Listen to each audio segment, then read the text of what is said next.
Welcome everyone. आज हम पढ़ने वाले हैं जॉन कीट्स के वर्क्स और आज की क्लास बहुत अच्छी होने वाली है। आपको मज़ा आएगा। ठीक है, इन सारे वर्क्स को पढ़ के जॉन कीट्स की बायोग्राफी हम पढ़ चुके हैं। चलिए डिस्कस करते हैं। सबसे पहले जॉन कीट्स का जो पहला वर्क है वो है on first looking into Chapman's Homer. Chapman जो थे, जॉर्ज चैपमैन, उन्होंने होमर का ट्रांसलेशन किया था। तो उसको पढ़ने के बाद उनको इतना अच्छा लगा कि उन्होंने ये वर्क लिखा। ये एक पेट्रार्कन सोनेट है। कब कंपोज की गई थी? 1816 में। मतलब इनका जो लिटरेरी कैरियर था उसके अर्ली फेज में ही ये कंपोज की गई थी। और कब? जब इन्होंने होमर को पढ़ा था।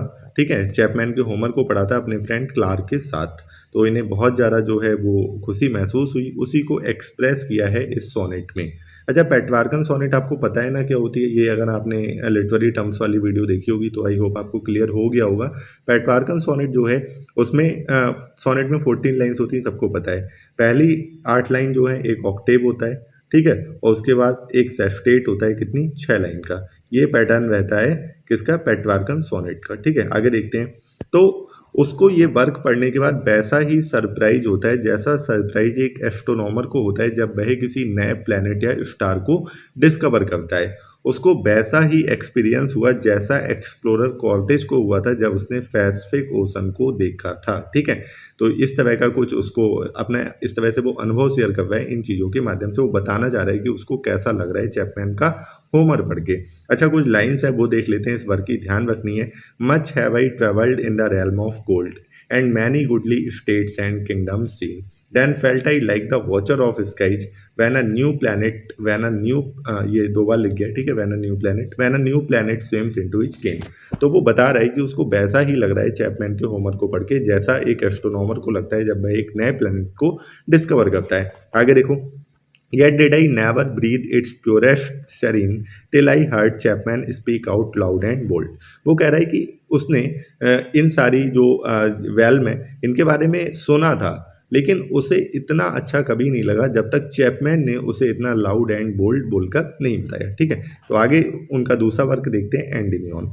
एंडीमियन जो है वो कीट्स का बहुत फेमस वर्क है और ये हीरोइक कपलेट्स में लिखा हुआ है। ये ध्यान रखना, राइमिंग कपलेट है आयम्बिक पेंटामीटर में। ठीक है, कब लिखा गया था? 1817 में। पब्लिश कब हुआ था? 1818 में। एक नैरेटिव पोयम है। ये छोटी छोटी चीज़ें ध्यान रखा करो।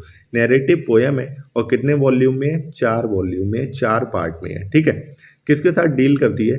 जो मून गॉडेस सिंथिया है उसका जो लव है एक ग्रीक शेपर्ड एंडीमियन के लिए, उसके साथ ये डील करती है ये पोयम। क्वेस्ट है ह्यूमन सोल की आइडियल ब्यूटी के लिए। ठीक है, उसकी जो जर्नी होती है एंडीमियन की, उसमें वो किन किन से मिलता है ये भी पूछ लेते हैं। ठीक है, वीनस एंड एडोनिस से मिलता है, ग्लाइकस एंड स्केला और एल्थियोसा और एल्फियस से मिलता है वो। ठीक है, सिंथिया पोम के एंड में पता चलता है सिंथिया मून गॉडेस और जो इंडियन मेडन है वो एक ही है। अच्छा, जो मून है वो मैनिफेस्टेशन है ब्यूटी इन नेचर का, और इंडियन मेडन किसके लिए स्टैंड करती है? वो मैनहुड के लिए। ये पॉइंट भी पूछ सकते हैं, तो ध्यान रखना। 4 बुक में, अभी मैंने आपको बताया 4 वॉल्यूम में है और हर वॉल्यूम में 1000 लाइन है, 1000 लाइन है। ठीक है, तो ये चीज़ भी ध्यान रखने वाली है। पहली बुक है वो क्या डिस्क्राइब करती है? Festival of the God pan on mount litmus. इस माउंटेन का नाम जो है वो बहुत ज़्यादा पूछा गया है। ठीक है, पोएम जो है वो किसको डेडिकेट की गई है? थॉमस चैटरटन को। मोस्ट इंपॉर्टेंट क्वेश्चन है, बहुत बार एग्जाम में आया है। ठीक, आगे देखते हैं। It was criticized in Blackboard's magazine and Quarterly review.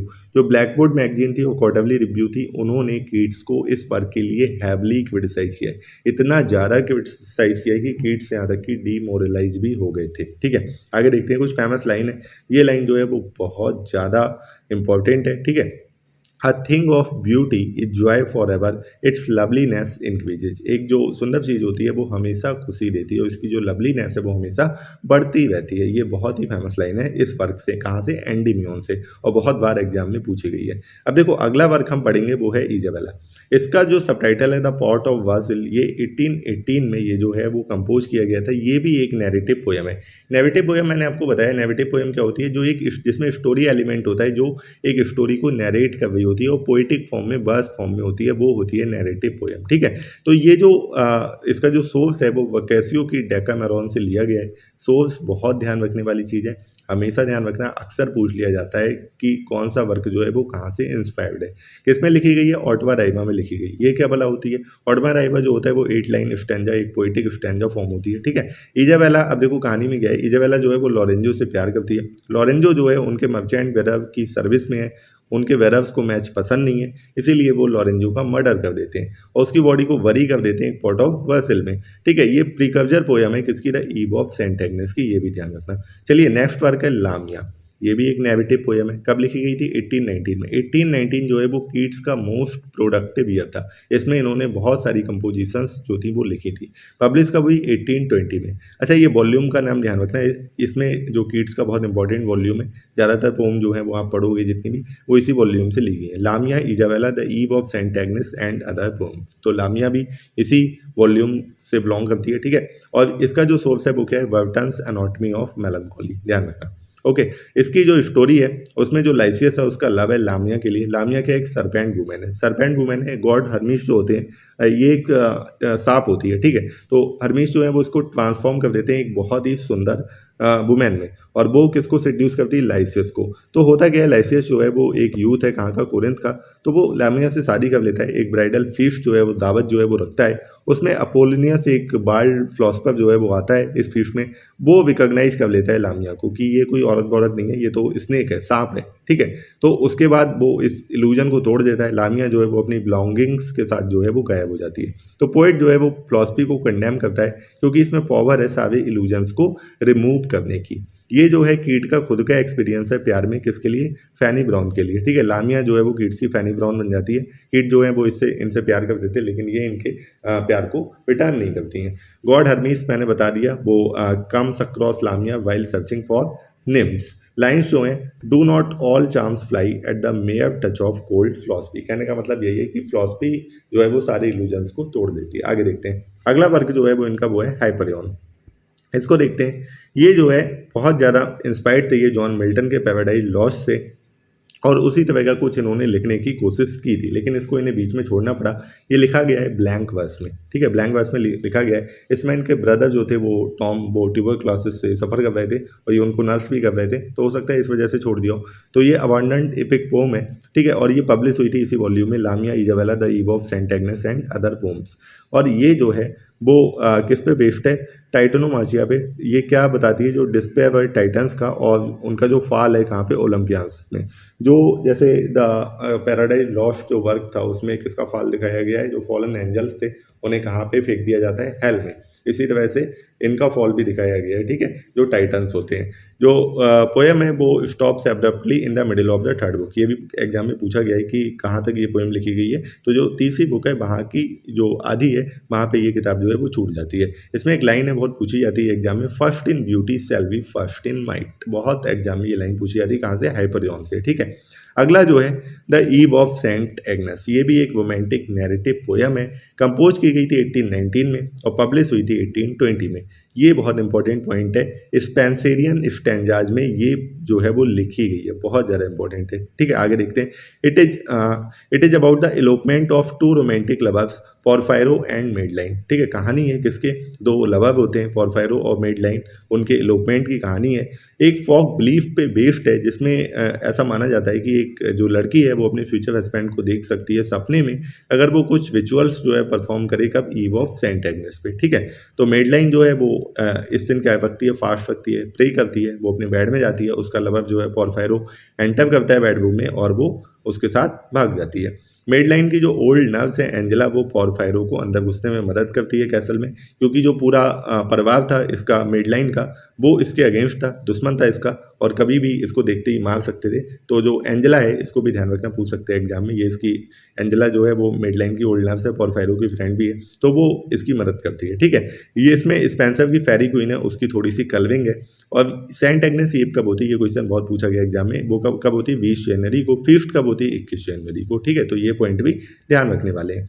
आगे देखते हैं कीट्स ने इस पोम को कब लिखा था, जब वो चिचेस्टर में रह रहे थे। इसमें कुछ लाइंस हैं, and not my love my seraph fair awake thou art my heaven and I think eremite, ये लाइंस जो हैं वो यहाँ से ली गई हैं। अगला देखो, ला वैलेड डेम सेंस मर्सी, ये एक लिरिकल वैलेड है, ठीक है, ये एक लिरिकल वैलेड है। उसका मतलब क्या होता है, the beautiful lady without mercy, ठीक है। ऐसा क्यों कहा गया मैं आपको एक्सप्लेन करूंगा।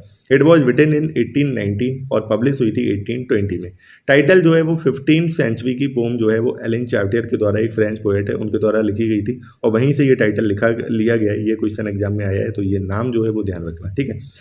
Pome has 12 stanzas of 4 line each, ये भी ध्यान रखा करो, पूछ लिया जाता है, ठीक है। कितने स्टेंजा हैं, 12 हैं, हर स्टेंजा में 4 लाइनें। Deals with a hopeless passion of a knight for a fairy, Keats own love for Fanny Brown, इसमें भी जो कीट का लव है फैनी ब्राउन के लिए इस पोम के द्वारा रिफ्लेक्ट होता क्या है, देखो मैं थोड़ी सी स्टोरी बताता हूँ। एक ये नाइट है, इसको एक फेरी मिलती है, ठीक है। वो फेरी वास्तव में एक स्पिरिट होती है, ठीक है, कोई वुमेन वगैरह नहीं होती है, तो वो इसको फंसा लेती है। नाइट जो है वो इसके लिए बहुत ज़्यादा पैशनेट हो जाता है, इसको घुमाता है, बाद में फेरी जो है इसको एक केव में ले जाती है, वहाँ पे ये सो जाता है नाइट, इसको विजन वगैरह आते हैं अजीब अजीब से, और फिर ही बाद में डिसअपियर हो जाती है। तो बाद में ये बहुत उदास हो जाता है, खोया रहता है उसी के ख्यालों में, हालांकि ये कभी लौट के नहीं आनी थी, ठीक है। तो इस तरह की कुछ स्टोरी है। ओपनिंग लाइन्स जो है वो, what can ail the knight at arm alone and palely loitering, loiter माने क्या होता है, कहीं पे खड़े होना, किसी का वेट करते रहना और किसी भी उसका कोई पर्पस ना होना, ठीक है, ऐसी फालतू में टाइम जाया करना। तो आई सी अ लिली ऑन दाई ब्रो, इस लाइन का मतलब ये है, जो पोएट है वो इस नाइट से पूछ पाए कि तुम यहाँ पे क्यों खड़े हो, किसका इंतजार कर रहे हो, ठीक है। मुझे तुम्हारे चेहरे पे जो है वो बहुत ज़्यादा चिंता जो है वो दिखाई दे रही है, बहुत ज़्यादा टेंशन दिखाई दे रही है। तो इन लाइन के माध्यम से पोएट जो है वो इस नाइट से ये पूछना चाह रहा है। आगे देखते हैं, ओड टू इंडोलेंस, ये कब कंपोज किया गया था, मंथ ऑफ स्प्रिंग 1819 में। 10 लाइन स्टेंजाज में ये जो है वो पोम लिखी गई है। थीम क्या है, कैसल ऑफ इंडोलेंस, थॉमसन की पोम से ये इसकी थीम जो है वो बोरो की गई है, ये इंपॉर्टेंट पॉइंट है, ध्यान रखना। इसकी ओपनिंग लाइन है, वन मून बिफोर मी वर 3 फिगर सीन्स। होता क्या है, पोइट जो है वो सो रहा होता है, मॉर्निंग स्लीप थी, बढ़िया मौसम हो रहा था, ठीक है, वो सो रहा होता है, तो बहुत ही सुस्ती के मूड में था वो, और उसी समय 3 फिगर जो हैं वो आते जाते रहते हैं। पोइट जो है वो सोचते हैं ये लोग मुझे क्यों डिस्टर्ब कर रहे हैं। उनको एक्चुअली जो 3 फिगर हैं वो कौन है, वो लव, एम्बिशन एंड पोइट्री हैं, ठीक है। लव, एम्बिशन एंड पोइट्री, तो इनको पर्सोनीफाई किया गया है, मतलब इनको ह्यूमन शेप दी गई है, तो वो आते जाते रहते हैं एक तरह से। तो पोइट सोचता है ये लोग मुझे डिस्टर्ब कर रहे हैं, मेरी नींद खराब कर रहे हैं, तो वो तीसरी बार में इनको पहचान लेता है। पहली दूसरी बार में पहचानता ही नहीं है कौन, तीसरी बार में पहचान लेता है। और जब वो जाते हैं तो पोइट विश करता है कि ये अब तीनों कभी लौट के ना आए, ठीक है। The author could recognize them third time, तीसरी बार में पहचानता है। इसमें कुछ लाइन्स है, pain had no sting and pleasures wreath hath no flower. इन लाइन्स के माध्यम से कहना ये चाह रहा है पोइट कि वो अभी जिस मूड में वो है तो उस पे प्लेजर और पेन का कोई भी फर्क नहीं पड़ने वाला है, ठीक है। आगे देखो, ये लाइन भी इंपॉर्टेंट है, that I mean never know how changes the moon or hear the voice of common sense. आगे देखते हैं, ओड टू साइक, ये क्या है, their lips touch not but had not bade adieu, ये इसमें एक लाइन है, इसका मतलब ये है, देखो पहले आगे समझ लेते हैं फिर इस लाइन का मतलब समझेंगे। सोर्स जो है वो इसका कहाँ से लिया गया, legend of Psyche told by Apuleius in the Golden Ass, ठीक है, ध्यान रखना इसको। कब कंपोज की गई थी, 1819 में।